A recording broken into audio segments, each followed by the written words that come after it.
Hi student, today also discuss about endocrine system। अंतःस्रावी ग्रंथि का next video लेकर आया हूँ। आशा करता हूँ आप लोगों को समझ में आएगा। तो चलते हैं वीडियो की तरफ। इसका ब्रीफ हिस्ट्री है, थोड़ा सा जान लेते हैं। इन 1849 बर्थोल्ड remove testes from Kock.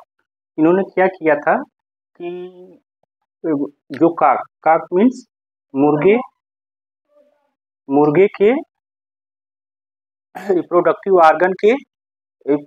Organ से टेस्टिज को निकाल दिया। समझ में आ रहा है? जब टेस्टिज को निकाल, जानते तुम लोग पढ़े हो कि टेस्टिज से कौन सा हार्मोन निकलता है? टेस्टोस्टेरोन निकलता है। लेकिन पता है इसको निकालने से, या निकाले भी फिर पुनः ग्राफ्टिंग मतलब हाँ जोड़ दिए, तो देखा कि मुर्गे के एडल्टिंग में बहुत ज्यादा प्रभाव पड़ा। मतलब एडल्ट मतलब होता है ना कि एडल्ट स्टेज आने में प्रॉब्लम आ गई, सेक्सुअल बिहेवियर में करेक्टर चेंजेज आ गया। तो हालांकि इन्होंने बस केवल ये जानकारी प्राप्त की कि हाँ इसको काक के बॉडी से अगर टेस्टिज को निकाल दिया जा रहा है तो सेक्सुअल बिहेवियर में क्या जा रहा है, चेंजेज आ रहा है। फिर इन 1854 स्किप नामक वैज्ञानिक ने सन 1854 में ये देखा कि डॉग और माइस मतलब कुत्ता और चूहिया के बॉडी से थायराइड ग्लैंड निकाल लिया। समझ में आ रहा है? बस मतलब कि इन्होंने ये सोचा कि देखा जाए कि इसको निकालने से होता क्या है। तो इन्होंने जब देखा कि थायराइड ग्लैंड, सॉरी यहाँ पे ग्लैंड लिखा है, ग्लैंड किससे निकाले? डॉग से और माइस से। तो रिजल्ट क्या निकला इनका रिजल्ट ये निकला कि डॉग और माइस दोनों क्या हो गए, डेथ हो गए, मर गए। समझ में? फिर आगे चलते हैं। तो इन 1855 क्लाडी बर्नार्ड मतलब सन 1855 में क्लाडी बर्नार्ड नामक वैज्ञानिक ने आया। इन्होंने इन्होंने एक वर्ड दिया जो केमिकल मैसेंजर, जो हम आज लोग क्या करते हैं, हम लोग केमिकल मैसेंजर या क्या बोलते हैं, हार्मोन्स बोलते हैं। लेकिन उस समय इन्होंने बोला इंटरनल सीक्रेशन वर्ड दिया, nothing chemical messenger, nothing hormone, only क्या वर्ड दिया, इंटरनल सीक्रेशन बोला। क्लियर, बिल्कुल समझ में आ रहा है? फिर से देखो, एज ए बीफ हिस्ट्री है, कोई बहुत बड़ी बात नहीं। यहाँ पे हम शुरुआत अवस्था में देखते हैं कि शुरुआत अवस्था में हुआ क्या था। 1849 में बर्थोल्ड ने मुर्गे के बॉडी से टेस्टिज को निकाला, तो उनका देखा कि सेक्सुअल बिहेवियर क्या हो गया, सेक्सुअल बिहेवियर में चेंज आ रहा है। और फिर आगे देखते हैं कि 1854 में स्किप ने क्या किया था, यह मतलब कुत्ते के और चूहिया के बॉडी से थायराइड ग्लैंड को निकाल दिया, और निकालने के बाद देख रहे हैं कि डॉग भी और माइस भी दोनों क्या हो गए, मर गए, डेथ हो गई। फिर 1855 में क्लाडी बर्नार्ड नामक वैज्ञानिक ने ना केमिकल मैसेंजर वर्ड का यूज किया था, आज हम लोग यूज कर रहे हैं ना केमिकल मैसेंजर या हार्मोन बोलते हैं, लेकिन उस समय पहली बार एक वर्ड यूज किया था जिसको बोला इंटरनल सीक्रेशन, मतलब आंतरिक ग्रंथियों से निकलने वाला कोई पदार्थ, अंतःस्राव। हिंदी में इसको बोल सकते हो कि अंतःस्राव। समझ में आया? फिर इन लास्ट मतलब 85 के लास्ट समय में थॉमस एडिसन एक वैज्ञानिक आए। इन्होंने देखा कि दोनों किडनी के ऊपर एक कैप लाइक स्ट्रक्चर होता है, उसका नाम क्या है, एड्रीनल ग्लैंड। एड्रीनल ग्लैंड के 2 पार्ट होते हैं, आउटर पार्ट को एड्रीनल कार्टेक्स बोला जाता है और इनर पार्ट को एड्रीनल मेडुला। तो एड्रीनल कार्टेक्स को निकाल दिया तो देखा कि प्रोड्यूस एडिसन डिजीज। अब देखो एडिसन डिजीज, हालांकि नाम पड़ा वैज्ञानिक के नाम से, लेकिन वो बीमारी क्या है, यह बीमारी है, इसका सिम्टम्स आता है, या ऐसा जो पेशेंट आएगा उसका क्या होगा, वेट लॉस हो जाएगा, बहुत जल्दी वेट लॉस होगा। ऐसा लगेगा कि अगर वह नियर अबाउट अगर अपने एडल्ट स्टेज में वह अगर 60 एबव था, तो 15-20 दिन के बाद अगर ये डिस्ट्रॉय करोगे तो वह अचानक ही दिखाई देगा कि वो 35-40 किलो का हो जाएगा। समझ में आता है? और वेट लॉस हो गया, फटीग हो गया, फटीग तो समझ रहे हो, मतलब ऑल टाइम उसको ये लगेगा कि हम बहुत ज्यादा थके हुए हैं। नेक्स्ट फिर क्या आया, नेक्स्ट एक सिम्टम्स एजिंग इफेक्ट, जानते हो ना, देखो एजिंग इफेक्ट में ये हो जाएगा कि वह समय से पहले ही ऐसा, जैसे 35 या 30 साल की उम्र में जैसे लगेगा बाल झड़ जाएंगे, बाल और दाढ़ी पक जाएंगे और लूजिंग हो जाएगा, मतलब ये लगेगा कि लगभग वो 50 एबव है। तो एजिंग इफेक्ट यहाँ पे दिखाएगा। इसी को देखो, इसी को इस इतने सारे लक्षण को मिलाकर तुम लोगों ने क्या बोला, एडिसन। ये मतलब इन्हीं के नाम से इनका योगदान था। अब इतने बड़े योगदान के कारण इन्हीं को कहा जाता है father of endocrinology, Thomas Edison. मतलब कि एंडोक्राइन सिस्टम को पहले जब सब लोग नहीं जानते थे तो कहा जाता था एंडोक्राइनोलॉजी। एंडोक्राइनोलॉजी का मतलब कि study of endocrine system known as endocrinology. But in 1855 सन 1950 में Harris proved all activity of body are controlled by nervous system and endocrine system, so called neuroendocrine। तो बेटा मेरा कहने का मतलब ये है कि ये हैरिस ने बोला था 1955 में कि बॉडी की ऑल एक्टिविटी को रेगुलेट कौन कौन करता है, नर्वस सिस्टम करता है और एंडोक्राइन सिस्टम करता है। इसके आधार पे इसका नाम बोला गया न्यूरो एंडोक्राइनोलॉजी। इससे पहले जो था ना भाई, सबसे पहले जानते नहीं थे तो केवल ये वर्ड दिया था एंडोक्राइनोलॉजी, इसीलिए एडिसन को बोला गया फादर ऑफ एंडोक्राइनोलॉजी। लेकिन जब 1955 में प्रूफ हो चुका था कि बॉडी को रेगुलेट कौन करता है, नर्वस सिस्टम करता है और एंडोक्राइन सिस्टम करता है। तो दोनों को मिलाकर एक वर्ड बोला गया न्यूरो एंडोक्राइनोलॉजी। हम चलते हैं नेक्स्ट टॉपिक पे, जिसका नाम है केमिस्ट्री ऑफ हार्मोन। मतलब कि जो हार्मोन्स है उसके बारे में हम लोग जानते हैं कि इसका रासायनिक क्या है। तो hormones are classified into 3 group. Hormones को क्लासिफाइड किया गया है 3 ग्रुप में। फर्स्ट है स्टेरॉइड हार्मोन। स्टेरॉइड हार्मोन्स जो होता है secreted by adrenal cortex, gonads and placenta. तो बेटा देखो, रिप्रोडक्टिव ऑर्गन, जैसे आप कहोगे कि नहीं सर एड्रीनल कॉर्टेक्स तो रिप्रोडक्टिव ऑर्गन का पार्ट नहीं है, लेकिन बट आपको जानना जैसे ये है कि आप यूरिनरी सिस्टम का पार्ट है, लेकिन ये मान के चलो कि यूरिनरी और रिप्रोडक्टिव ऑर्गन को कंबाइन कर दिया। सोचो बस, केवल समझना है इस बात को, ऐसा नहीं है कि मतलब हम लोग ये मान ले कि नहीं एड्रीनल कॉर्टेक्स रिप्रोडक्टिव का पार्ट है, नहीं ऐसा नहीं। But reproductive organ and excretory organ को थोड़ा सा रियलाइज करो कि एड्रीनल कॉर्टेक्स, गोनाड और प्लेसेंटा स्टेरॉइड हार्मोन्स का सिक्रेशन करते हैं।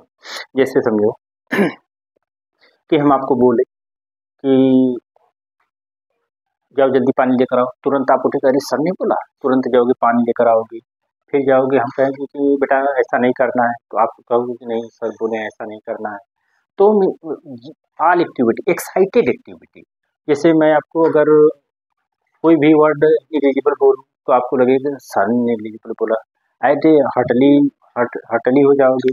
तो मतलब मिला जुला के कहने का मतलब ये, जो भी एक्साइटमेंट, लव एंड एंग्री, जितने भी वर्ड आएंगे ये कहो कि स्टेरॉइड हार्मोन से, बस माइंड में रखो। अभी मैं पूरा आपको डिटेल में बताऊंगा, उसका आप टेंशन बिल्कुल मत करो। बस केवल ये समझो कि स्टेरॉइड हार्मोन जो है वो सिक्रीट होते हैं एड्रीनल कॉर्टेक्स से, गोनाड्स से, प्लेसेंटा से। नेक्स्ट है protein hormone. Protein hormones also secreted by pituitary gland, parathyroid gland, pancreas, also placenta. देखो आप कहोगे सर प्लेसेंटा तो आप बोले थे कि स्टेरॉइड हार्मोन, तो प्लेसेंटा जो है एक ही हार्मोन थोड़ा निकालता है बॉडी से, कि नहीं कि उसी पे मान लिया जाए कि नहीं है सही। वह कई सारे हार्मोन्स निकालता है जिसका अलग अलग उसका नेचर होता है। सच है, जिसे प्रोटीन हार्मोन में हमने बोल दिया था कि फिलहाल देखो माइंड में आपको क्या रखना है कि प्रोटीन हार्मोन सीक्रेट होते हैं पिट्यूटरी ग्लैंड से, पैराथायराइड ग्लैंड से, पैंक्रियाज से, प्लेसेंटा से।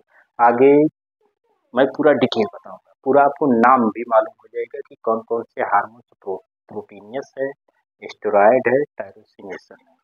बट फिलहाल इस समय हमको ये केवल ये समझना है कि स्टेरॉइड हार्मोन्स कहाँ से निकलते हैं, प्रोटीन हार्मोन्स कहाँ से निकलते हैं, डेरिवेट डेरिवेटिव्स ऑफ टायरोसिन, ये होता है तीनों हार्मोन का। लेकिन फिलहाल समझो, देखो थर्ड क्या है, डेरिवेटिव्स ऑफ टायरोसिन।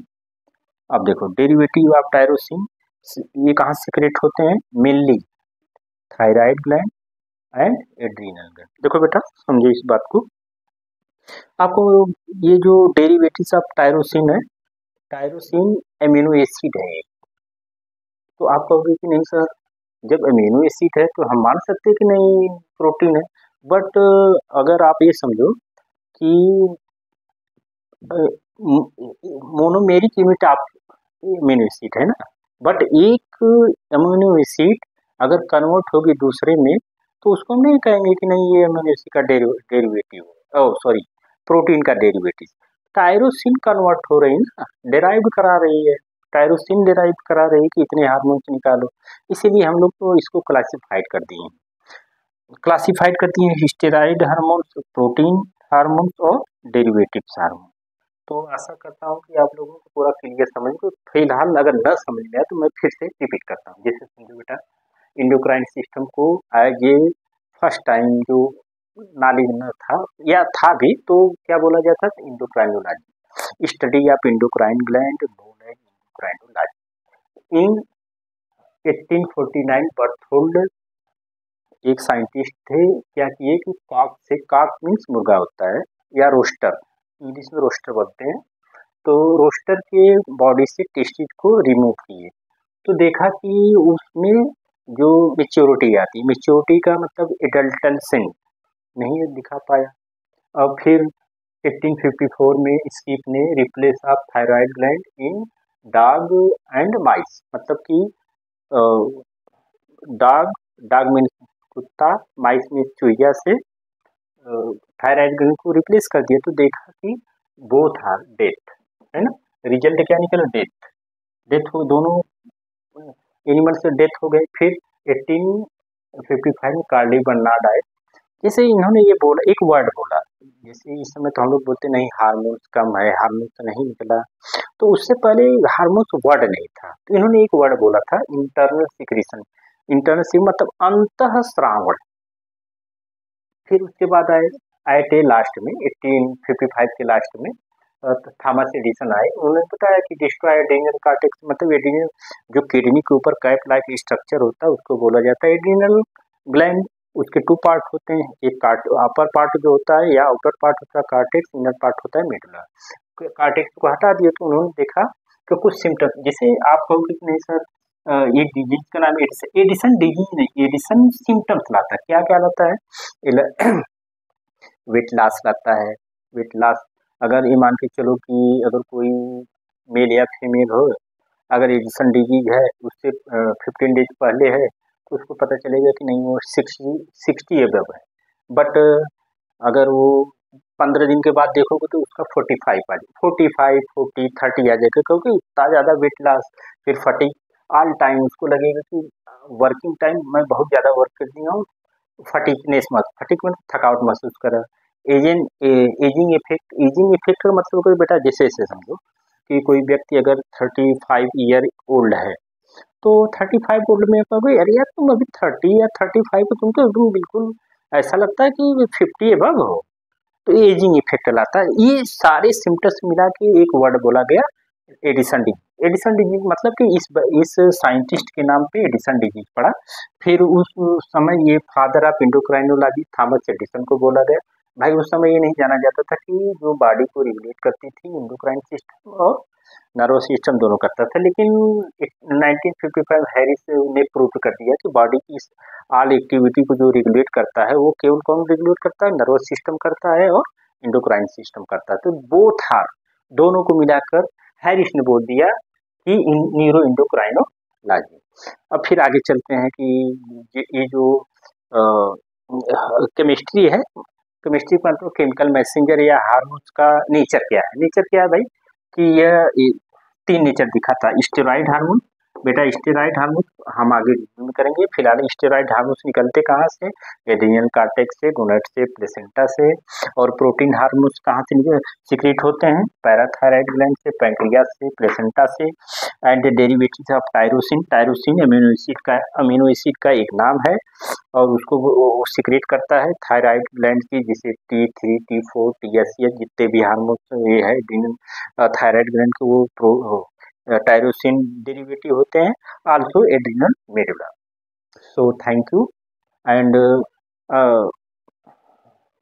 मेरी वीडियो को ज़्यादा से ज़्यादा शेयर करिए, लाइक करिए और आगे कमेंट जितना भी कमेंट करेंगे मुझे मोटिवेट मिलेगा और मैं उससे भी अच्छा करने की कोशिश करूँगा। और आप अगर स्क्रीनशॉट लेना चाहते हैं तो स्क्रीनशॉट ले सकते हैं।